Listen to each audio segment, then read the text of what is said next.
नमस्कार साथियों, सैनिक गुरुकुल पर आपका स्वागत है। साथियों, आज हम बीएलएलबी प्रथम वर्ष के लिए मौर्य वंश पे आधारित एमसीक्यू करेंगे।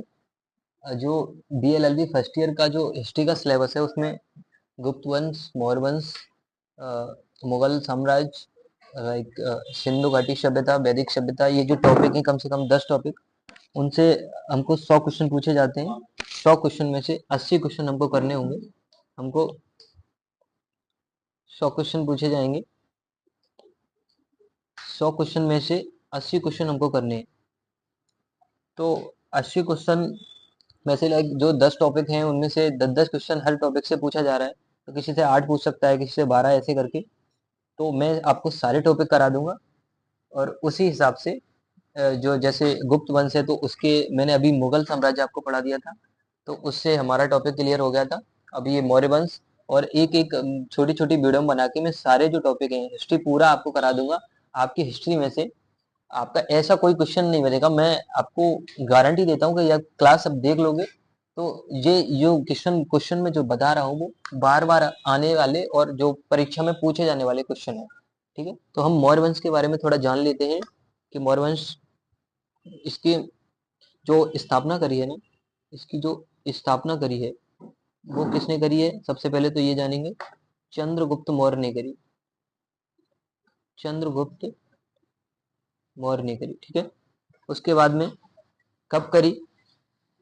कब करी? 322 ईसा पूर्व में करी। ठीक है, 322 ईसा पूर्व में करी। ये आप कॉपी ले लेना, इसमें नोट आउट कर लेना। उसके बाद में इसके जो प्रसिद्ध शासक हैं, प्रसिद्ध शासक, उनके बारे में हम जानेंगे। तो प्रसिद्ध शासक में चंद्रगुप्त मौर्य, ठीक है, चंद्रगुप्त मौर्य, बिंदुसार और अशोक, ये इसके प्रमुख शासन है। इनसे ही क्वेश्चन पूछे जाते हैं। ठीक है, उसके बाद में और इसकी थोड़ी जानकारी दूं मैं आपको। तो इसका जो पतन हुआ था, इसका जो पतन वो 185 ईसा पूर्व में हुआ। ठीक है, इसका पतन 185 ईसा पूर्व में हुआ। और इसके जो जिसका जो जो अंतिम शासक था मौर्य वंश का, मौर्य वंश का अंतिम शासक जो था, अंतिम शासक, वो कौन था? वो बृहद्रथ था। ठीक है, अब हम क्वेश्चन करते हैं। ये क्वेश्चन वो क्वेश्चन है जो बीए एलएलबी फर्स्ट ईयर में बार बार पूछे जाने वाले क्वेश्चन है। ठीक है, तो हम पहला क्वेश्चन करते हैं। मौर्य वंश की स्थापना किसने की? अभी हमने पढ़ा था, चंद्रगुप्त मौर्य ने करी। चंद्रगुप्त मौर्य के शासन में प्रधानमंत्री कौन था? बताएं मुझे, चंद्रगुप्त के शासन में प्रधानमंत्री कौन था? तो वो कौटिल्य था। ठीक है, अगला क्वेश्चन, मौर्य साम्राज्य की राजधानी थी, तो कहाँ थी? पाटलिपुत्र थी। ठीक है, अर्थशास्त्र पुस्तक के लेखक कौन है? अर्थशास्त्र पुस्तक के लेखक जो हैं वो कौटिल्य हैं। ठीक है, किस यूनानी दूत ने चंद्रगुप्त मौर्य के दरबार का दौरा किया था? तो मेगास्थनीज ने चंद्रगुप्त मौर्य के दरबार का दौरा किया था। ठीक है, बिंदुसार किसका पुत्र था? तो अभी आपको मैंने बताया था, बिंदुसार किसका पुत्र था? बिंदुसार चंद्रगुप्त मौर्य का पुत्र था। ठीक है, और बिंदुसार का पुत्र कौन था? अशोक था। ठीक है, अगला क्वेश्चन देखते हैं। बिंदुसार के शासन काल में यूनानी दूत कौन था? तो बिंदुसार के शासन काल में यूनानी दूत डायमेकस था। ठीक है, कलिंग युद्ध किसके शासनकाल में हुआ था? अशोक के शासनकाल में हुआ था। ठीक है, अशोक ने किस धर्म को अपनाया था? आप बताएं, अशोक ने किस धर्म को अपनाया था? बौद्ध धर्म को अपनाया था। ठीक है, अशोक का अभिलेख किस लिपि में मिलता है? तो अशोक का अभिलेख ब्राह्मी लिपि में मिलता है। अगला क्वेश्चन देखेंगे। ये क्वेश्चन आप कॉपी में नोट कर लें ताकि आपको इनको बार बार पढ़ें, रिवाइज करें तो आपको याद हो जाएंगे। अशोक ने किस युद्ध में बौद्ध धर्म अपनाया? कलिंग युद्ध में बौद्ध धर्म अपनाया था, क्योंकि इस युद्ध में तो बहुत मान हानि हुई थी, तो उसको देखते हुए इसका जो धर्म परिवर्तन हो गया, हृदय परिवर्तन हो गया, ये बौद्ध धर्म में चला गया। अशोक के स्तंभ लेख किस पत्थर से उकेरे गए थे? बलुआ पत्थर से उकेरे गए थे। अशोक के शिलालेखों की संख्या लगभग कितनी थी? तो 33 थी। अशोक के शासन काल में बौद्ध धर्म का प्रचार विदेश में कहाँ हुआ? श्रीलंका में हुआ था। और इन्होंने अपने पुत्र महेंद्र और पुत्री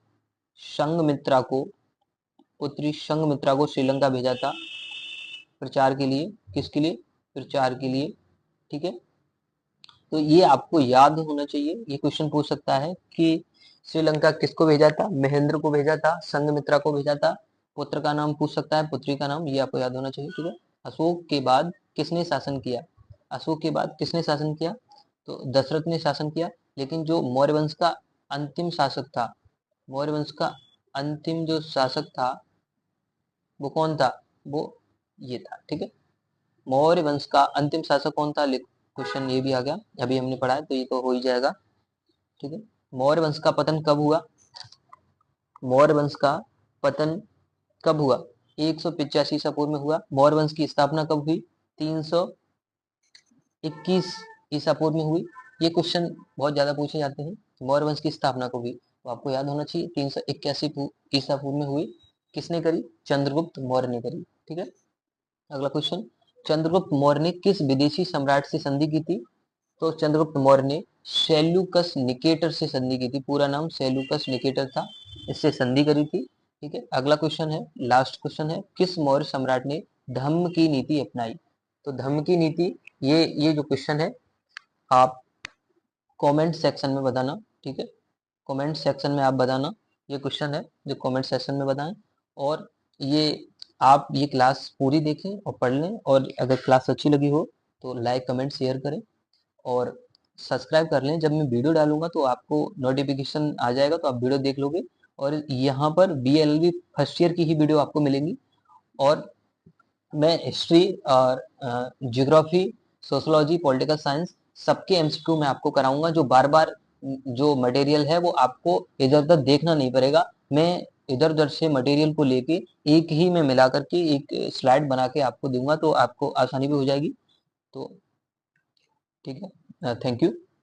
और अगर मैं आपको थोड़ी और इसकी जानकारी दूं, अगर मैं आपको मौर्य वंश की थोड़ी और जानकारी दूं, इसका इतिहास बताएं, तो हम इसके इतिहास में पढ़ते हैं। ठीक है, अशोक के बारे में थोड़ा पढ़ लेते हैं, क्योंकि अशोक के बारे में पूछा जाता है, तो अशोक के बारे में पढ़ लेते हैं। ठीक है, अशोक ने कलिंग युद्ध लड़ा था। एक कलिंग का युद्ध किसने लड़ा था, ये पूछ सकता है। तो कलिंग युद्ध अशोक ने लड़ा था। ठीक है, 261 ईसा पूर्व में। ठीक है, और उसके बाद में बौद्ध धर्म अपनाया, बौद्ध धर्म अपनाया। ठीक है, ये आपको नोट आउट होना चाहिए। उसके बाद में आगे हम पढ़ेंगे कि अशोक के शिलालेखों और स्तंभ आज भी पाए जाते हैं। अशोक के शिलालेख और सांची का स्तूप एक होता है। एक क्वेश्चन है, सांची का स्तूप किसने बनवाया?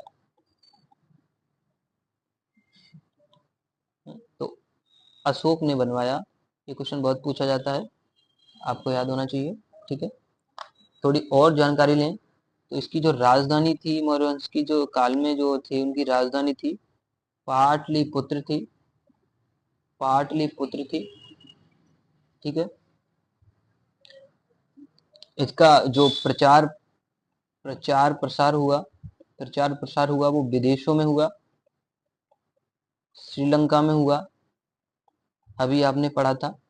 ठीक है, और इसके बारे में और हम अगर पढ़ेंगे, अगर और क्वेश्चन इससे पूछ सकता है तो हमसे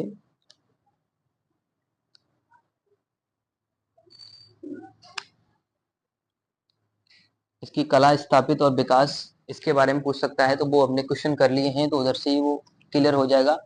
बाकी जो एक क्वेश्चन और पूछता है, जो राजधानी है ना, ये पाटलिपुत्र, ये जो वर्तमान में राजधानी कहाँ पर है? वर्तमान में राजधानी ये पटना में है। ठीक है, ठीक है, ये आपका क्लियर हो गया। बाकी अगर मुझे लगेगा कि और इसमें कुछ हो सकता है तो एक वीडियो और बना दूंगा, उसमें 50 MCQ रखेंगे, उससे बिल्कुल क्लियर हो जाएगा। तो ठीक है, वीडियो को एंड करते हैं।